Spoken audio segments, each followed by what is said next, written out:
So this is the recap for live stream 327, and didn't have a positive day in the markets overall today.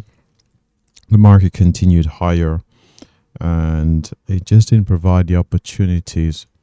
So let's have a look at gold. So on gold, I was looking for a continuation to the downside. We had a gap down, had prices rolling over. Thought I may get the opportunity to take the market lower. So I went short, and what happened was another strategy set up. So I went short again, managed to take profits on the first entry. Prices turned around, took it off for a loss. May have been stopped out. Let's see. I think I would have been stopped out there. Went short again, looking for that breakdown. Prices turned around. Eventually, prices set up long. Decided to go long. Not with a Fibonacci strategy.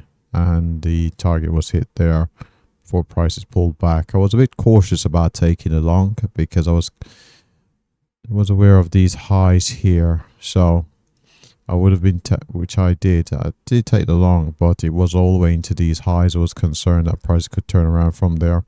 Decided to follow the strategy, and that somewhat recovered a portion of the losses.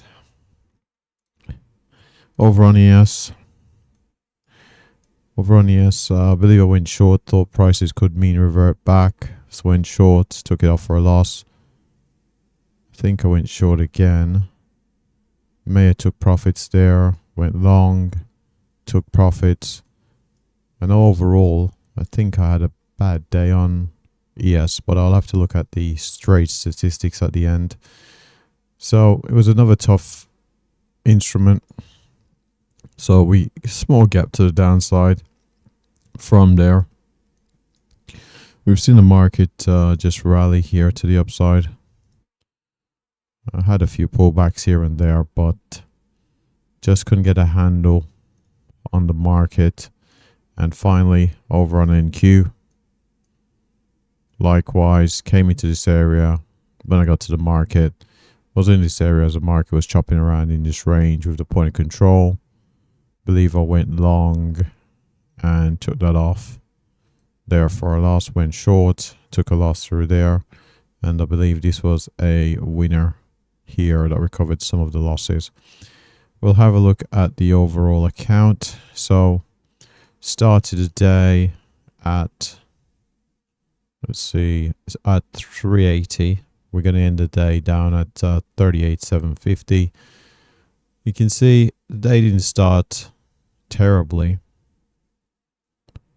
I had a few winners early on, but a series of losers in the middle of the day. Loss after loss after loss, drew the account down, had a winner, bigger losses, certainly played their part, smaller winner in comparison to losses. So just looking at this, I can tell that the average loser is going to be bigger than the average winner. And again, a bigger winner there, but overall, you can see that the losses played most significant part of the day. So I'll just bring over the trade performance. Let's see. I'm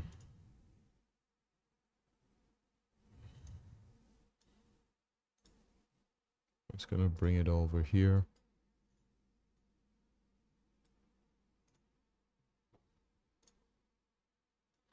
So on the trade performance, we can see took a total of 13 trades, 3 on NQ, 4 on ES, and 6 on gold. Kept trying to take that short to the downside on gold. Overall, lost in terms of P&L, lost 41,350. NQ being the most volatile of all the instruments I trade, so naturally, biggest losses were occurred on NQ. We've got ES and gold, so we weren't profitable on any of the instruments. We had 46% win percentage overall. The poorest win percentage being on NQ, 33%. one winner, two losers, 50% across ES and gold. But where I got tripped up over here on ES and gold is the average winner being smaller than the average loser on ES, and the same scenario over on gold where the average winner is smaller than the average loser. But the positive I can take from today is it's a somewhat manageable loss. It isn't anything devastating. Of course, you'd like to win every day, but it's not a devastating loss. So I'll come back tomorrow, see what the market brings, and hopefully conditions are more conducive to my strategy. So with that said, thanks for watching. Good luck trading. Have a great day.